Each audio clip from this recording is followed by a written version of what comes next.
Bien, Shabbat Shalom y bienvenidos a un nuevo estudio de nuestra comunidad Benei Adonolam. Hoy estamos estudiando la Parashá Be'alotja, que se estudia, fuera de Israel, porque en Israel están en otra Parashá. Así que tuvimos ahí una diferencia por el tema de la fiesta de Shavuot. Hablamos, ¿cierto?, en esta Parashá Be'alotja de la menorá. Hablamos de la nube que los acompañaba, etcétera, ¿cierto? Entonces, hoy día, ¿qué es lo que significa esta parashá Be'alotja cuando nos haga subir? Perdón, ¿podrían guardar silencio, por favor? ¿Podrían guardar silencio, por favor? Mucho ruido. Entonces, literalmente significa esto. De hecho, ¿puedes juntar la puerta? Sí. Así para que sepan que ya empezamos. Entonces, esta parashá significa cuando hagas subir o cuando encendieres las lámparas. Dejamos, ¿cierto?, atrás lo que fue todo lo que fue el campamento, las instrucciones del monte Sinai, y ya los hijos de Israel se encaminan por el desierto. Entonces ya comenzaba en parte el servicio que tenían que ofrecer, ¿cierto?, para el santuario dentro de la casa del Eterno. Ahí, esa casa móvil que llevaban. Bueno, todo esto nos sigue hablando, ¿cierto?, y revelando enseñanzas que el Eterno quería plasmar en sus hijos. Bueno, lo primero de esta parashá, ¿cierto?, habla sobre el encendido de la menorá. Y el primer mandamiento, porque le dice a Aarón que encienda 7 lámparas de esta menorá de oro. La menorá, ¿cierto?, es el candelabro. Y tenían que alumbrar hacia la parte delantera del candelabro, es decir, tenían que... No, o sea, el fuego tenía que ir hacia adelante en el fondo. Claro, el punto es, ¿por qué hace esa mención la Torá? Entonces, en el Talmud los sabios explicaron lo siguiente. Ay, de nuevo choqué. Un segundito. No pasa nada. Solo fue un poquito. Ya, entonces, los sabios del Talmud dijeron lo siguiente. Las 6 lámparas laterales tenían que inclinarse apuntando hacia el eje central. O sea, ellos decían que como que tenían que ir más así, no tan hacia afuera. La menorá, sino más hacia adentro. Claro, la del medio, ¿cierto? La lámpara que se llamaba occidental tenía que permanecer encendida continuamente. Eso era como la forma en que lo explican. Nosotros entendemos, ¿cierto?, de que toda lumbrera, por así decirlo, apunta o tiene que depender de una lumbrera mayor, ¿cierto? Esto también nos enseña, ¿cierto?, de que hay solo una luz que ilumina al resto. Y digamos, eh, todo acto de brillo, en realidad, siempre tiene que ir, digamos, apuntando al que es el mayor brillo de todos. Es como cuando usted tiene una pequeña luz y pone una gran luz en una habitación, bueno, la gran luz absorbe todo y casi como que dependiera esa pequeña luz de la gran luz. Bueno, nosotros sabemos que el fuego, ¿cierto?, del Eterno es el que ilumina todo. Así también tenemos una declaración de el Mesías, que él dijo, yo soy la luz del mundo. Al decir yo soy la luz del mundo, está diciendo que yo soy el centro de la luz del mundo. El que me sigue no va a andar en tinieblas. De hecho, hay otra comparación que se hace, ¿cierto?, con la menorá en la escritura y tiene que ver con en el libro de Revelaciones. Juan, ¿cierto? Juan ves 7 candeleros de oro. Y dice que estas representan a 7 congregaciones, de Kehilot, o 7 eclesías, como dice. Y en medio de ellas, él ve al Hijo del Hombre. Entonces él tiene una visión muy similar a esto. Él ve que al medio, ¿cierto?, de estos candelabros, que son los que iluminan el mundo, que es su congregación, ¿cierto? Que son sus hijos, está el Mesías ahí en medio. Entonces, podemos decir que cualquier congregación o cualquier grupo o cualquier parte, ¿cierto?, lumbrera de la menorá no tiene luz propia, sino que, o sea, tiene luz propia, pero solo su luz es válida cuando está encendida la luminaria del medio. Y cuando todos estamos apuntando hacia el que alumbra, ¿cierto?, todo esto. La lumbrera central. En el fondo el Mesías. Entonces, esto es para hacernos entender que por mucho de que, y así lo podrían explicar los sabios, Aarón tenía digamos, su gloria, Moshe tenía su gloria, los Kohanim tenían su gloria, pero finalmente todos apuntaban hacia la gloria principal, que es la gloria del Eterno, la que sostiene el resto, ¿cierto?, de la menorá. Es bastante singular eso, ¿no? Que a veces cuando se habla de la menorá se asemeja a Israel o a personas. Y bueno, ahí tenemos como una pequeña enseñanza. Luego, en, en la Torá, ¿cierto? Se habla del Pesach Sheni. El segundo Pesach, o la segunda oportunidad para celebrar Pesach. No es que era un nuevo Pesach, ¿cierto? Entonces, aquí hay un grupo de personas que tienen una encrucijada complicada. Están impuros porque tocaron un cadáver y no podían celebrar Pesaj en la fecha correspondiente, que era el 14 del mes de Nisan. Por lo tanto, con cierta aflicción le preguntan a Moshe, ¿por qué vamos a ser nosotros impedidos para ofrecer una ofrenda a Adonai por estas circunstancias? Recordemos que el Pesaj representaba para ellos la salida de Egipto, el motivo y el momento especial para recordar que Dios los sacó de Egipto cuando eran esclavos. O sea, era el momento en que ellos iban a recordar ese momento especial. Y no poder compartir ese momento por esta circunstancia que quizá era ajena a ellos. Y por ahí va el tema, ¿cierto? Era una circunstancia ajena que los imposibilitaba. Los afligía. Por lo tanto, la respuesta del Eterno es una manifestación de la gracia, ¿cierto?, del Eterno dentro de la Torá, que instaura una segunda instancia para poder cumplir el Pesaj. Un mes después, tenía que ser una fecha singular o idéntica, el día 14 del mes de Iyar. Entonces, no es como que alguien podría decir, bueno, si alguien se imposibilitó en Pesaj, que sea 7 días después. No, aquí instaura un mes de nuevo, un mes después. Que también recordemos que para ellos era una muestra de ese comienzo, ese mes era el inicio de los meses del año. Era para ellos como un nuevo inicio, una renovación, etc. Entonces les dice, ok, no pudieron vivir este Pesaj, renovar los votos, ofrecer su ofrenda, háganlo al siguiente mes. Ahora, este Pesaj Sheni, o la segunda oportunidad para celebrar Pesaj, era para solamente 2 tipos de personas, no era para más personas. Los que se impurificaron por un muerto y los que estaban muy lejos de camino. O sea, no alcanzaron a llegar. Estaban tan lejos que no llegaron.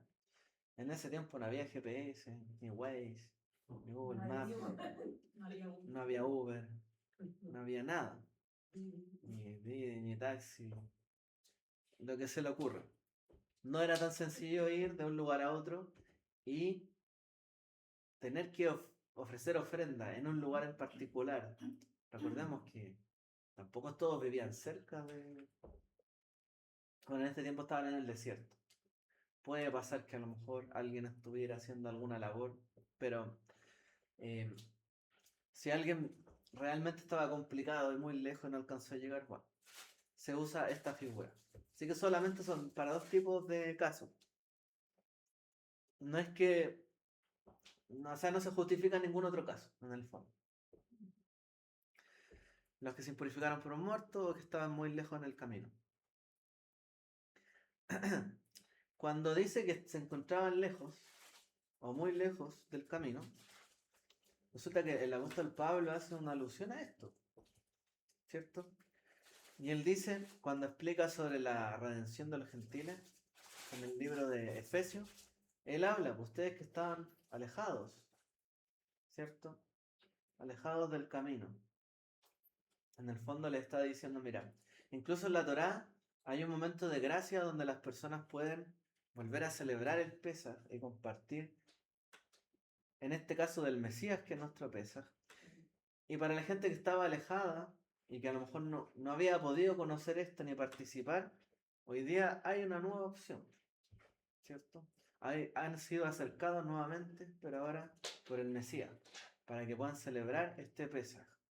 Entonces él usó este argumento del Pesach Sheni para hacer una comparación, ¿cierto?, de los gentiles que estaban lejos del camino, lejos de la Torá, lejos de participar del Pesach, pero no por estar lejos, el Eterno les impidió el poder hacerlo bajo ahora estas circunstancias, bajo el Mesías Yeshua.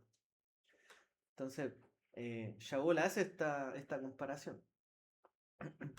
Entonces él dice que éramos nosotros los que estábamos contaminados también por el padre de todas las impurezas, que era la muerte, o el pecado, que era la muerte espiritual. Entonces, la otra razón por la que podían celebrar un segundo Pesaj o una segunda oportunidad es porque habían tocado un muerto. Entonces Shaul también hace esta comparación. Él habla de que estábamos en pecado, en esta impureza espiritual, y por eso no podíamos participar de el Mesías o de la herencia, digamos, de la Torá del Eterno, que era el Pesaj, lo que representaba, la libertad, ¿cierto? El Mesías dijo, si el Hijo os libertare, seréis verdaderamente libres. Pero está hablando, todo este lenguaje de Pesaj, porque hay un momento donde Israel fue libre, y fue en el Pesaj.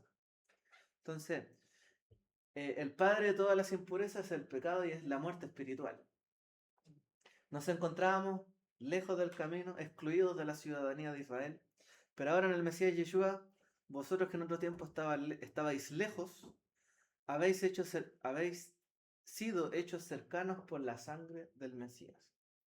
Entonces, Shaul habla de esta figura del Pesach Sheni precisamente para los gentiles, para los que estaban lejos de la Torá. Y él prefigura, ¿cierto?, que hay una disposición para también permitir que esta excusa, que era la muerte o la muerte espiritual, el pecado, también pudiera en algún momento eliminarse del camino para que pudiéramos participar y pudiera haber una redención dispuesta para participar del Pesaj, o digámoslo así, las bodas del Cordero. Entonces, ese Pesach Sheni es un acto, podemos decir, de gracia dentro de la Torá, porque le da una segunda oportunidad a las personas, pero también, según explicó el apóstol Pablo, Rav Shaul, prefigura a los que estaban lejos también, los que estaban lejos del camino, lejos de llegar, de participar, y los que estaban muertos, con contaminación de muerte. Entonces nosotros fuimos acercados precisamente por ese Pesach Sheni. Y eso es lo que habla él. Se toma de esta parasha.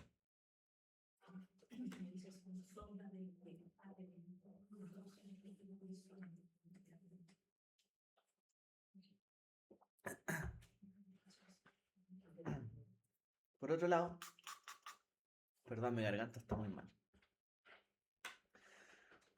Me pica mucho. Lo otro es que Moshe tenía una gran labor, un gran trabajo. Tenía una carga pesada en liderar a todo el pueblo. De repente, ¿qué pasa? Que el Eterno derrama su espíritu sobre un par de personas.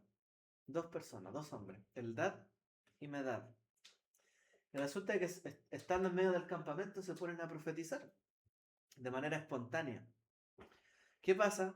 Que Yehoshua, que era Yehoshua bin Nun, Josué, estaba apegado, era como el discípulo de Moshe. Entonces de repente él seguía las palabras y las indicaciones de Moshe, la profecía de Moshe. Y se ponen a profetizar dos personas fuera de Moshe.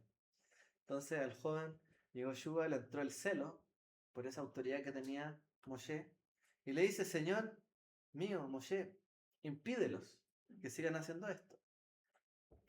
Y la respuesta de Moshe le dice, ¿tú tienes celo por mí? Es que ojalá todo el pueblo de Adonai fuese profeta y que Adonai pusiera su espíritu sobre ellos. Nos ocurre este caso particular, donde podemos decir, solo nuestros líderes tienen el espíritu de Dios, solo ellos tienen como la palabra inspirada por Dios, y solo ellos hay que seguir. Pero resulta que ocurre esta ocasión, donde está bien, el orden que se estaba dando es que Josué estaba transmitiendo y dejando a Josué como un legado. Pero también puede pasar que haya personas que a lo mejor nadie las instruyó de forma directa, llegaron y Dios derramó su espíritu sobre ellos. Yo creo que esto suele pasar, ¿no? De hecho, yo diría que este argumento es muy típico de las películas. Siempre es como podemos decir, es como una persona que se le entrega toda la investidura, no sé, un reinado, o se le da como el heredero de tal cosa, pero de repente aparece alguien que tiene más talento, o tiene el mismo talento, pero a lo mejor nadie lo educó, nadie lo enseñó y tiene una gran, eh, digamos, una gran inspiración que puede parecer amenazante para este que siguió todo el camino que correspondía. Y esto puede parecer una amenaza. Entonces para el joven Yehoshua fue como una amenaza. Lo veo como algo peligroso. Pero Moshe tenía claro que si bien el Eterno lo llamó a él, no solamente lo iba a llamar a él y punto. O sea, el Eterno quería derramar su espíritu sobre todas las personas. Y quería que todos pudieran recibir la inspiración divina y tener un acercamiento con Dios. Y hablar palabra de Dios. Entonces, de repente, esto pasa, ¿no? Que son como celos típicos, ¿no? Los típicos celos. Cuando está el heredero que le corresponde, ¿cierto? O hay otros casos similares como el tema del primogénito. Es que me corresponde esto, pero resulta que tiene un hijo menor que resulta que es mucho más apto para el cargo. Le pasó, ¿cierto? A Jacob, a Esaú, ¿ah? A David. Le pasó a David, está el tema de los hijos de José, Efraín y Manasés. Es como algo que se suele repetir dentro de la Torá. Entonces, esto que podría ocasionar celos, que de repente aparece alguien que tiene una investidura similar o parecida, una inspiración similar o parecida a alguien que venía haciendo todos los pasos correctos e indicados, pero resulta que hay alguien que tiene una gran capacidad también y hay un celo. Entonces, Yehoshua quería ordenar la cosa, ordenar esto. Y esto es muy parecido también a lo que vivió quizás el maestro de Yeshua. En realidad se vive siempre estos celos, donde solamente se supone, como dice el Talmud, Moshe, Kibel Torah mi Sinai, recibió la Torah del Sinai, se la dio a los profetas, aquí, a los ancianos, a la asamblea, y solamente ellos tienen como autoridad, hagan discípulos. Y si alguien no era discípulo de ellos, estaba como fuera de la autoridad. Entonces de repente aparece Yeshua y habla como quien tenía autoridad. ¿De dónde salió? ¿Y de dónde salió este? ¿Podrá salir algo bueno de Nazaret? Entonces, pero resulta que el Eterno puso su espíritu en Yeshua. Entonces, todo esto nos está haciendo vislumbrar también que, como dice también el libro de Esther, la salvación vendrá de otro lugar. El Eterno levantará a alguien de otro lugar. Si nadie quiere tomar las cosas, hacer la labor y la misión, el Eterno tomará a alguien más. Eh, Siempre es algo positivo cuando esto ocurre. De repente nosotros podríamos decir, no, nosotros tenemos la línea del mesianismo y somos la mejor comunidad. Y de repente parece otra comunidad mejor. ¿Es que es un problema eso? Pero alguien podría ponerse celoso. Pero ¿cómo estas personas están liderando un lugar si nunca aprendieron, nunca estudiaron con un rabino? Yo escuchaba este tipo de cosas hace años atrás. ¿Y quién te enseñó a ti? ¿Quién es tu rabino? ¿Y quién te levantó? ¿Y quién te nombró? ¿Y de dónde saliste? Porque esto lo he escuchado todas estas veces en mi pasado. Entonces las personas sienten un celo, una amenaza cuando se levanta alguien en el nombre del Eterno. Y que el Eterno los levanta y les pone su espíritu a ellos. Entonces, este acto espontáneo genera complejos, celos, dificultades. Es el mismo caso, ¿cierto?, que pasa con los gentiles, los temerosos de Dios en el Brit Hadashah. Porque empiezan muchos a acercarse a Dios a través del Mesías, ¿cierto? Empiezan a guardar la Torá, empiezan a ir a la sinagoga, y los judíos empezaron a ver, ¿y esto qué está pasando acá? ¿De dónde salieron estos? Y hubo un celo. Hubo también ese celo entre los hijos de Israel con los creyentes, ¿cierto?, de las naciones. Ocurrió. Entonces, si nos fijamos bien, esto, aunque sea algo muy pequeño, es muy profético, porque está demarcando una forma, ¿cierto?, en que también Dios opera a lo largo de la historia. El que creería que tiene el linaje, la línea, etcétera, muchas veces puede estar haciendo todo bien, o como el hijo pródigo, y el hijo que estaba ahí en la casa, ¿cierto? Pero de repente parece que tiene más bendición o el Espíritu de Dios otra persona. Porque Yehoshua no se había atrevido a hablar profecía al pueblo. Él seguía siendo un discípulo de Yehoshua, perdón, de Moshe. Pero en cambio estas personas llegaron y profetizaron en medio del pueblo. Como ignorando que estuviera la autoridad de Moshe ahí. El punto es que Moshe tenía claro que la verdadera autoridad viene del Eterno. El plan es del Eterno. Si el Eterno, dice por mí que todos profetizaran, que todo el pueblo sea profeta y que todo el pueblo reciba el Espíritu de Dios. Ahí se ve, por ejemplo, se visualiza lo que pudiera ser también el ego humano de creerse con una superioridad. Ajá. En contraparte a Moshe en la unidad, sin ego. Sí. Por eso es que uno tiene que entender el plan que hay detrás de lo que uno está viendo en la escena. Porque uno puede ver y decir, bueno, ¿esta persona de dónde viene? ¿Quién la nombró? ¿De dónde salió? Pero resulta que tiene algo muy bueno que entregarte. Y viene en nombre de Dios, no sé. O uno mismo, de repente puede ser llamado y a lo mejor hay una persona que se supone que es la más indicada. Pero te llamo a ti. Como decían David, el pequeño David venciendo a un Goliat. El Espíritu del Señor estaba sobre él e hizo cosas que a lo mejor no era natural que él hiciera, pero la hizo y rompió. No hay que sentir celo por este tipo de cosas.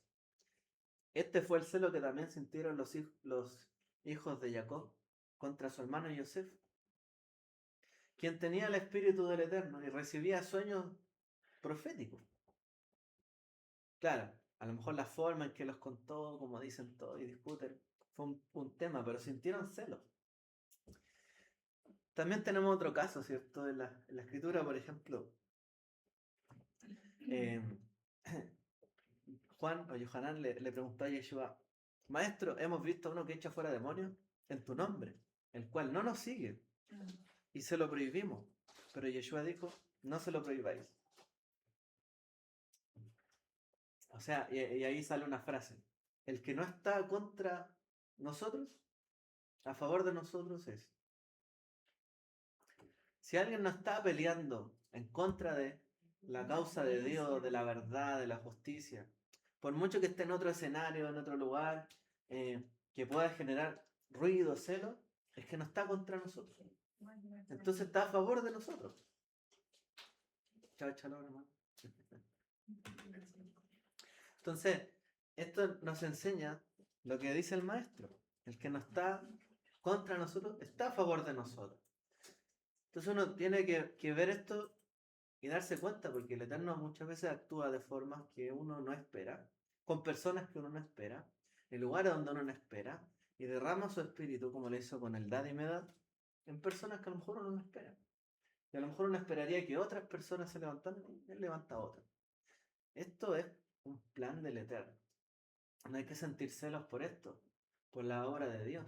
Y menos si se multiplica y está creciendo y muchos otros se levantan. No hay que sentir celos porque haya otras comunidades mesiánicas o o mesiánica o de esta línea. No, ¿por qué? Si Dios los levantó y los llamó a eso y les hizo un llamado, ok. ¿Por qué sentir celos por eso?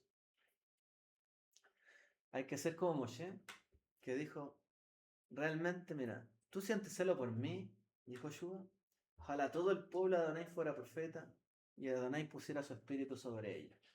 Porque es lo que buscamos, que todos le conozcan. Ese es el propósito. Entonces, estar en esa rencilla, esos celos, no es que mi hermano va acá, no es que no debería participar acá, que no te juntes con este, que... Bueno, o sea, de verdad, ni siquiera muchas veces podemos tener control de lo que pasa a nuestro alrededor y vamos a estar pendientes de la obra de Dios en otros lugares. O sea, ocupémonos a lo que el Eterno nos llamó a nosotros. ¿Ya? Y en el fondo, hay que saber que el Eterno está haciendo también un gran trabajo fuera de nuestro alcance también. De repente va a aparecer algo, un movimiento muy grande y uno dice, ¿y de dónde salió todo esto? El Eterno obrando siempre. Entonces, el anhelo de Moshe siempre fue ver a todo el pueblo empoderado por el Espíritu de Dios, que si bien no se pudo concretar de forma permanente en ese pacto, ¿cierto?, del Sinaí, debido a la dureza del corazón de las personas, sin embargo, esta promesa también, que vemos ahí, es el eje central del nuevo pacto. ¿Qué dice el nuevo pacto? Pondré mi espíritu sobre ellos, los derramaré.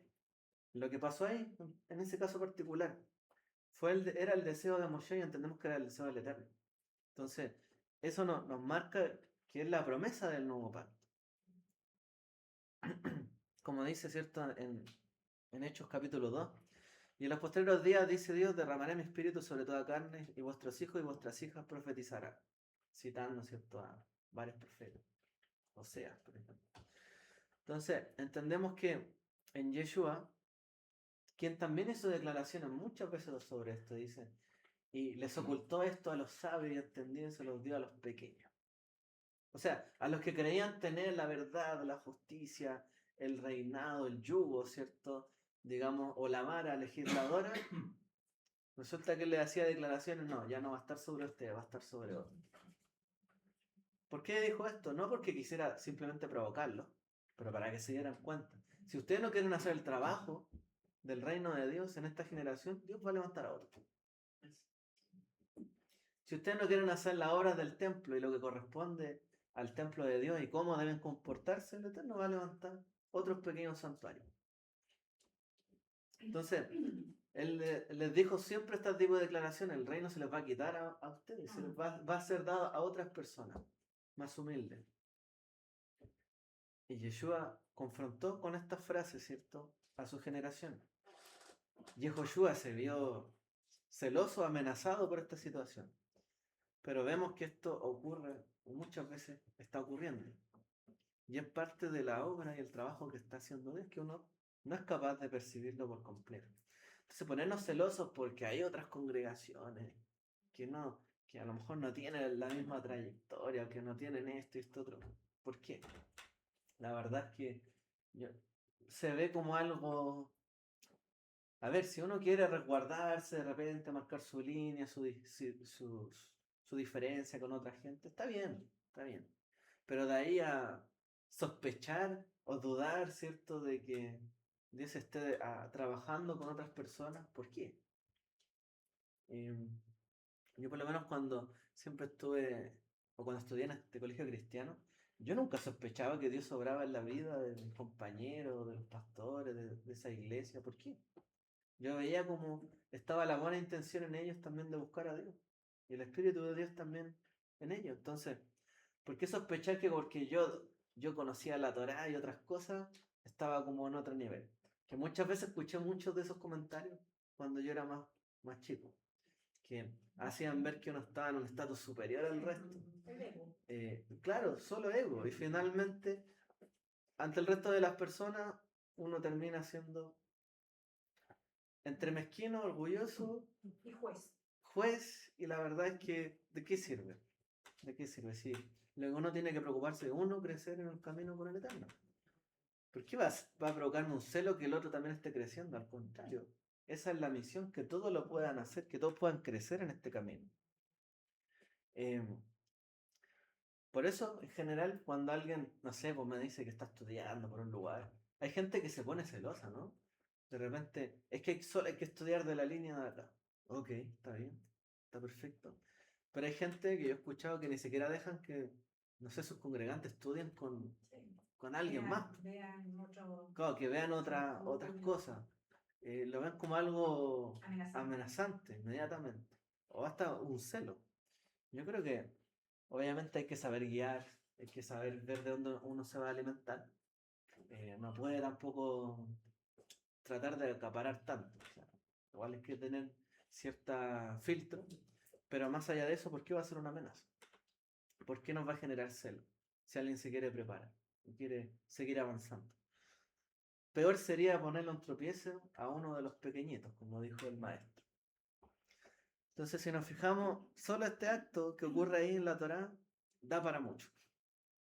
Y habla muchísimo de lo que es la forma en que Dios actúa en medio del pueblo, de su pueblo. Si avanzamos un poquito más en la para allá, resulta que el pueblo, bueno, ya empiezan las quejas. Entre los celos y las quejas, y aquí ya viene todo en picada. Estábamos en el monte, en lo alto, y empezamos a caer, pero parece que no una bajada lenta y cuidadosa, como que veníamos rodando hacia abajo, con todo. Entonces, a pesar de que el pueblo tenía la nube de día, la columna de fuego de noche, empezaron a quejarse en Taberá y en Kibrot Ataabá. Despreciaron el maná. Dijeron, esta comida es muy liviana. Incluso se lamentaron con nostalgia por los alimentos que comían en su esclavitud. Nos acordamos del pescado que comíamos en Egipto, de balde, los pepinos, los melones. Ah, entonces estaban mejor ahí, en ese tiempo. Bueno, ahí está el camino, devuélvete.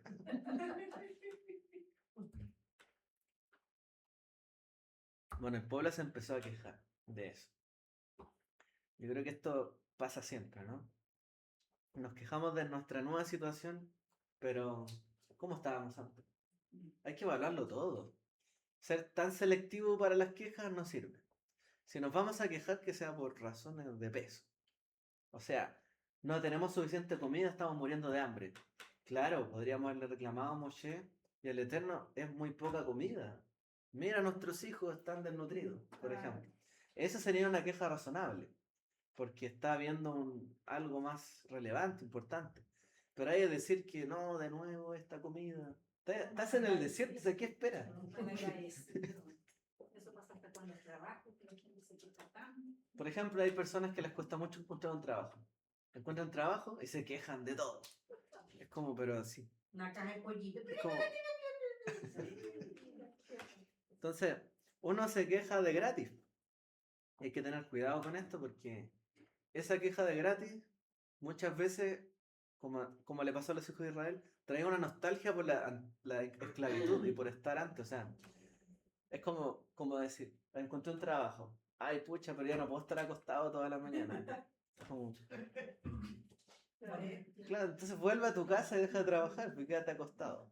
Y eso hoy en día igual pasa porque en el entorno que uno se relaciona, por ser, yo conozco gente que lo tiene todo, que vive en buenos barrios, tienen vehículos, tienen hijos profesionales, con familia, con hogares bonitos, todo bien organizados. Claro, en su vida son bendecidas, pero se viven quejando como dice la hermana. Y yo pienso entre mí, ¿qué es lo que le falta a esa persona para ser feliz si lo tiene todo? Es mal agradecido nomás.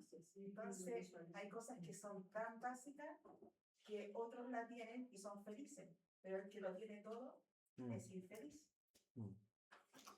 Yo creo que nunca faltan... Es un tema así que como yo digo, ¿por qué le falta a esa persona para ser feliz? Pero ¿sabes qué? Yo me he dado cuenta de esto, que hay gente que se junta solo para quejarse. Sí, exacto. O sea, es como dice la escritura, el proverbio. La gente que cuando mucho se habla, en medio de esa mucho hablar hay mucha iniquidad entre medio. No me acuerdo cómo es textualmente el pasaje.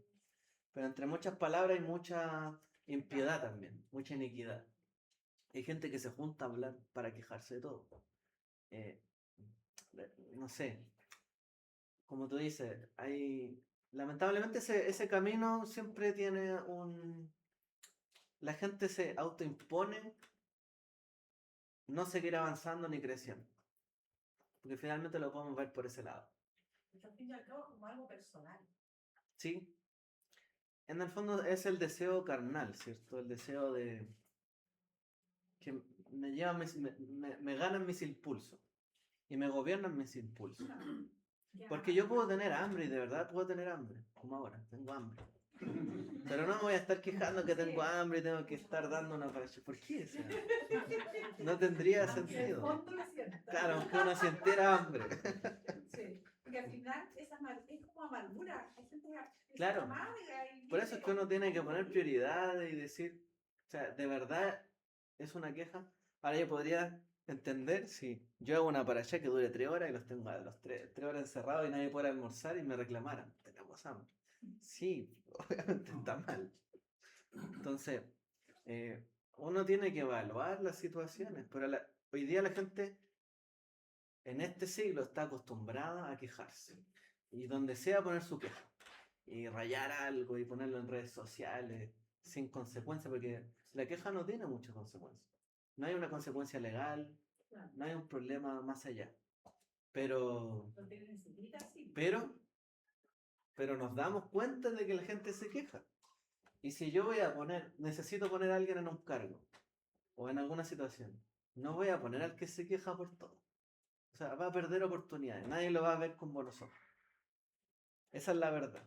Entonces, si alguien quiere quedarse ahí, ok, que es ahí en el desierto, devuélvase a Egipto. Quiere seguir avanzando, tenga fe y crea que el Eterno la sigue alimentando, sosteniendo, cuidando de día, de noche. El alimento lo protege porque lo va a llevar a una tierra mejor. Ese es el camino que está llevando. Entonces, si se quieren quejar de la comida, ya podrían haber planteado una situación. Decirle, a lo mejor a Moshe, Moshe, es posible que además del maná podamos tener algo más. No sé, pero de ahí a quejarse es diferente, porque a lo mejor en mi casa no somos pobres y solo comemos tal cosa. Yo podría decir, a lo mejor podemos cambiar el menú, hacer algo diferente. Sí, está bien, hay cosas que se puede permitir. A lo mejor que más que ser una queja, una oportunidad de mejorar algo, de crecer, de tener algo extra, algo adicional. A lo mejor yo en mi vida, el tema del tiempo. No tengo más tiempo. ¿Puedo vivirme quejando del tiempo y que no tengo tiempo? ¿O puedo decir, no, ya, ok, si me quejo todo el tiempo, mejor, ya, me despierto un poco antes, guardo este tiempo, lo aparto, hago esto, esta vez. Pero yo también lo puedo hacer. No me puedo quejar por todo. Así que ojo que los hijos de Israel se quejaron de forma muy carnal. contagioso eso, lamentablemente. Sí, es muy contagioso, lamentablemente. A todo esto estaba leyéndolo, si es que alguien había comentado algo, alguien habló de que había limpiado mi teléfono. Es que se me cayó un poco de té en el teléfono, por eso lo limpié, lo siento. Que se nos echa a perder. Ya. Entonces, lo otro es, ojo, porque rechazar el maná era rechazar la provisión directa del cielo. Y a veces es esto. Uno se queja de lo que el Eterno le está proveyendo. Entonces uno dice por un lado, no, Adonai Jireh, Él proveerá, Dios proveerá. Y por otro lado, lo que nos provee nos quejamos. Entonces, esto no está bien. Yeshua dice, nuestros padres comieron el maná del desierto, pero nos dio Moshe el pan del cielo, mas mi Padre os da el verdadero pan del cielo. Yo soy el pan de vida. O sea, ustedes se quejan, a lo mejor, no, ustedes se jactan de que Moshe les dio el maná, los mantuvo, los sostuvo, son ustedes descendientes de ellos. Perfecto, pero de la comida que recibieron también se quejaron. Resulta que ahora tienen delante de ustedes el verdadero pan del cielo. Se van a seguir quejando. Porque de él se quejaban, lo rechazaban, lo trataban de tentar todo el tiempo, de hacer caer. Pablo, Shaul, también toma esto para decirle a los corintios. Mas estas cosas sucedieron como ejemplos para nosotros, para que no codiciemos cosas malas como ellos codiciaron. No, ni murmuréis como algunos de ellos murmuraron y perecieron por el destructor. A lo mejor querer comer otra comida, otro sabor, otra cosa, uno puede decir, no es tan malo. No es tan malo. Pero ¿qué pasa si a lo mejor, voy a poner otro ejemplo como extremo, pero en su casa son pobres y a lo mejor no tienen mucho que comer? Y un hijo está tan enojado por la situación que decide, es que siempre me alimentaron mal, me voy de la casa. En el fondo despreció la mano que le dio de comer cuando en realidad era lo que había. Y punto. Es que eso va como también en egoísmo. Porque la queja casi siempre va porque uno no entiende el esfuerzo para llegar a lo que uno tiene. Claro. Como por ejemplo dice la hermana, esas personas que tienen así como todo muy fácilmente, es porque no hubo un esfuerzo tan grande para llegar a eso. Yo me doy cuenta de eso, estaba pensando en la sociedad, porque yo de repente, a mí me encanta mi carrera, pero de repente es como la flojera de ir así, ya no quiero más, ya a este punto del año ya no quiero más, pero después yo me pongo a pensar y el esfuerzo de pagar toda esa plata al año, yo vi el precio y es horrible, menos mal que ya saqué beca, pero igual es horrible, y es como mucho eso. Por ejemplo, yo tengo compañeros que dicen, vamos a congelar, y es como, no, no es toda la plata que están pagando por eso. Entonces, como yo también es la conciencia y el egoísmo de no darse cuenta de lo que uno está recibiendo.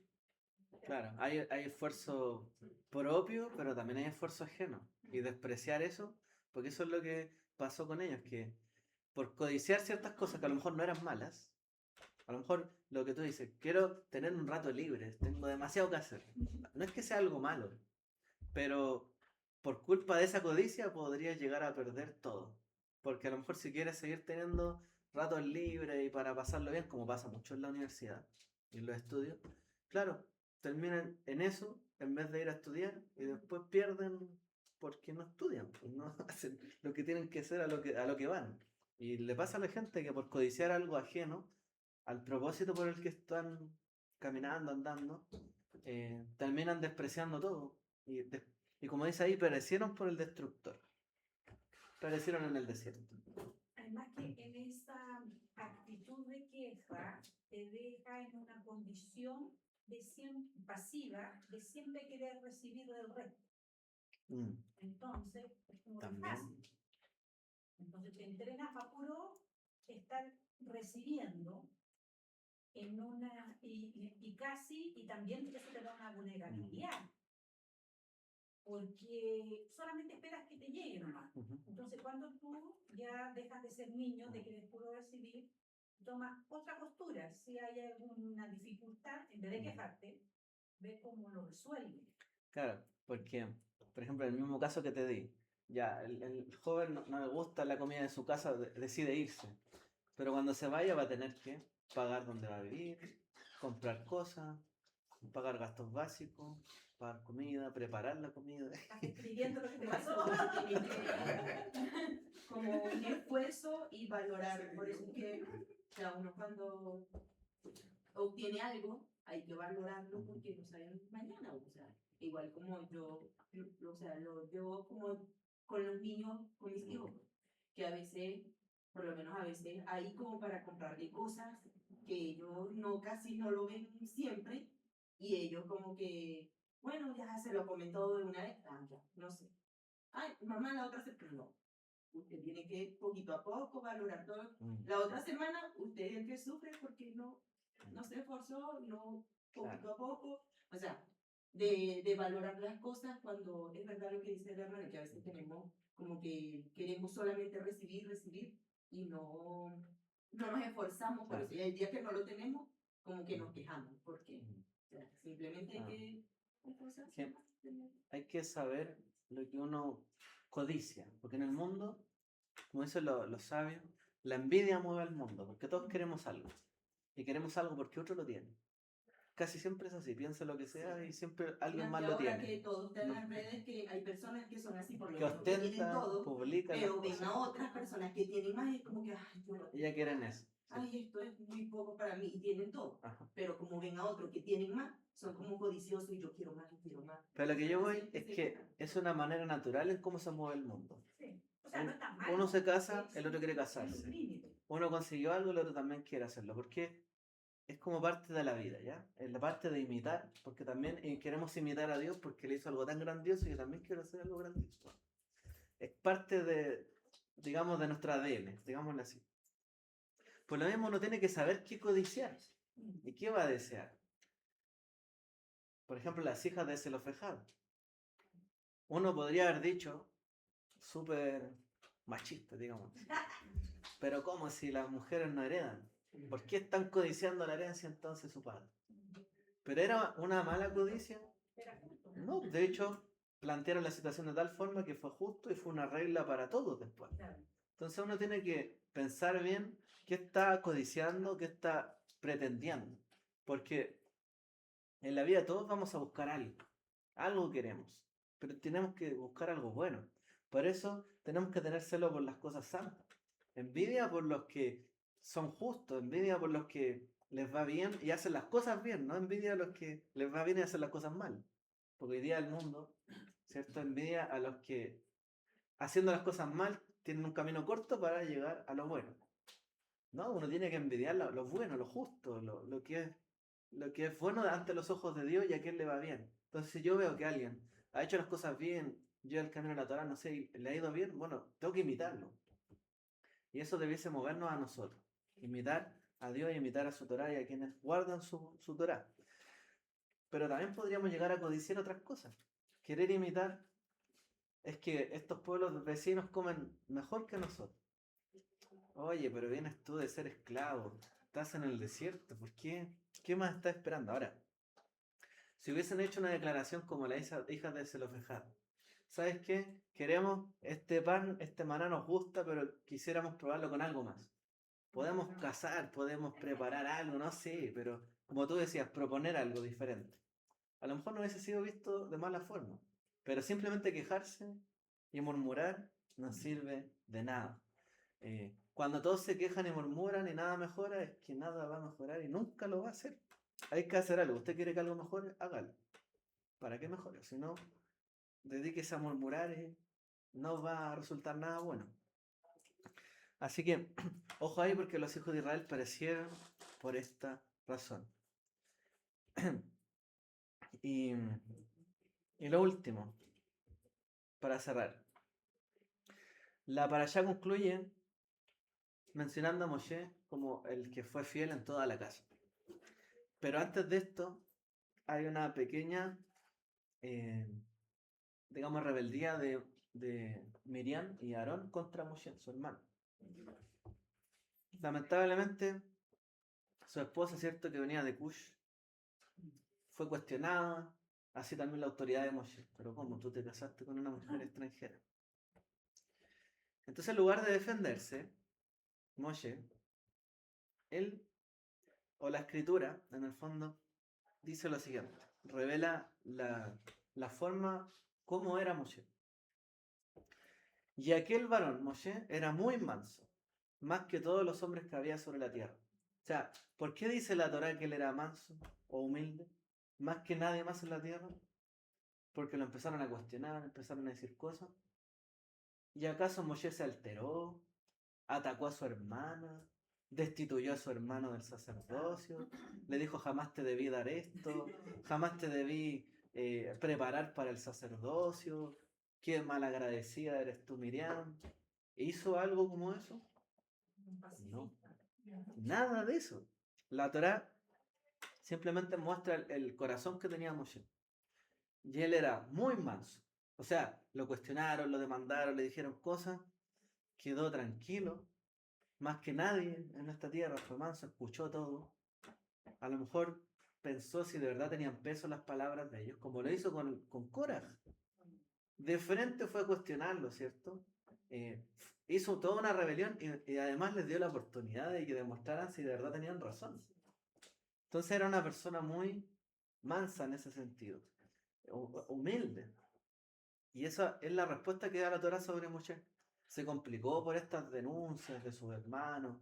¿Cómo lo cuestionaron? No. Simplemente dice, era la persona más humilde entre las personas que había en la tierra. Supo aceptar tanto o recibir tanto lo bueno como lo malo. Porque cuando uno se expone a ser líder o cuando uno se expone en las redes sociales, uno se expone a todo.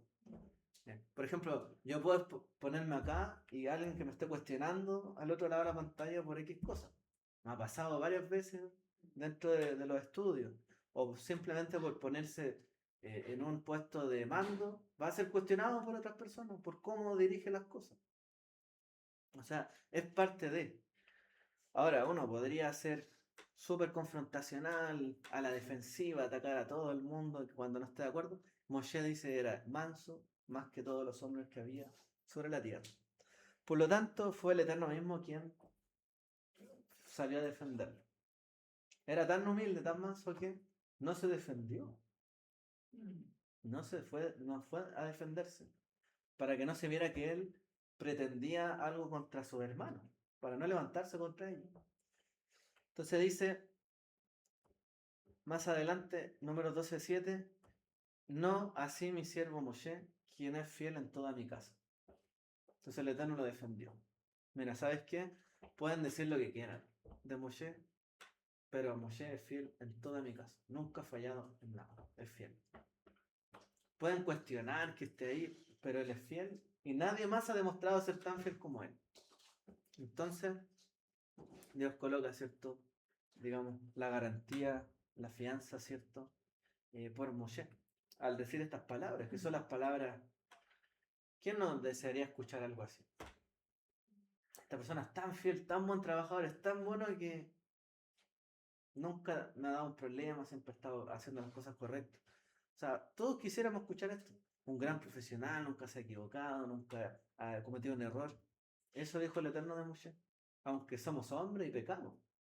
¿Pero por qué fue capaz de decirlo? Porque Moshe era humilde y era manso.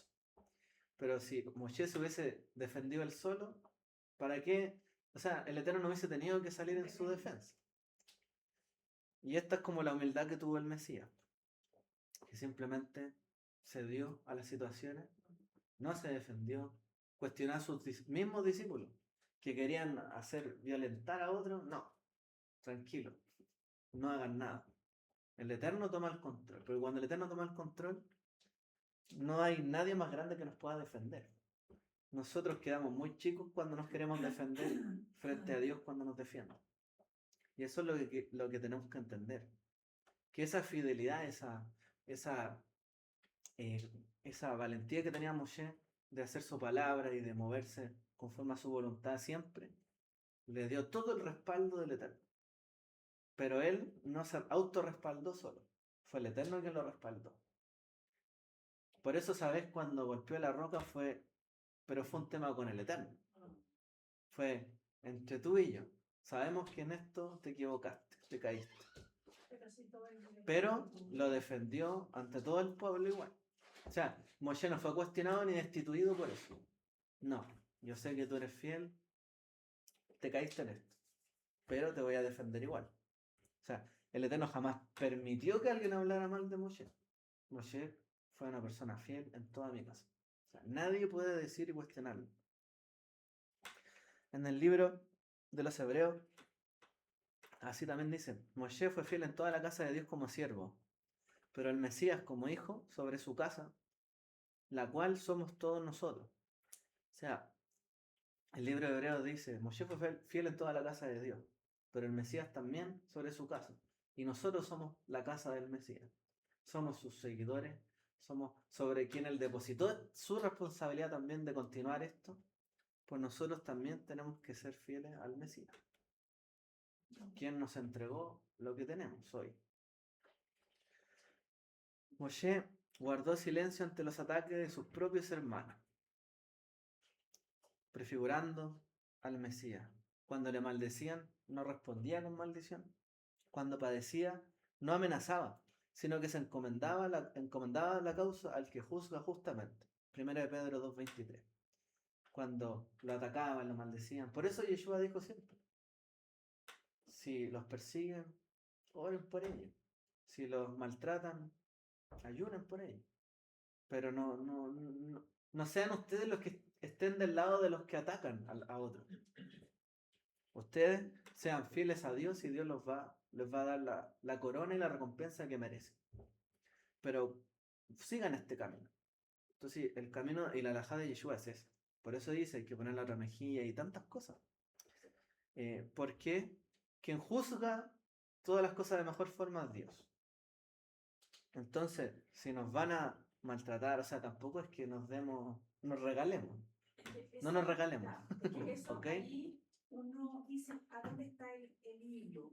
Porque hay personas que porque uno no las confronta, lo ven como debilidad en uno. Y en realidad es que uno no quiere defenderse y se está aguantando y deja pasar, pero la persona sigue molestando con injusticia. ¿Hasta dónde ya ves? Mira, piensa en Yeshua. Yeshua sabía que lo estaban persiguiendo. Y todos esperaban que de repente apareciera y no aparecía. Porque sabía que lo estaban persiguiendo. Y de repente nadie lo esperaba y aparecía. Y sabía que de repente lo estaban buscando y se escondía entre la multitud. O sea, tampoco se regalaba. Sabía que había situaciones y también cuando podía confrontaba a los líderes que lo estaban cuestionando. Probablemente lo hizo siempre en condiciones donde ellos no podrían haberlo atacado o haberlo llevado preso. Porque tenía a sus seguidores, su gente, a lo mejor tenía ciertos niveles de protección. En esos momentos cuando él cuestionó a los que estaban en el liderazgo, ¿cierto? O sea, hay que saber buscar también los momentos, las situaciones. Yeshua se defendió, también juzgó, fue muy duro,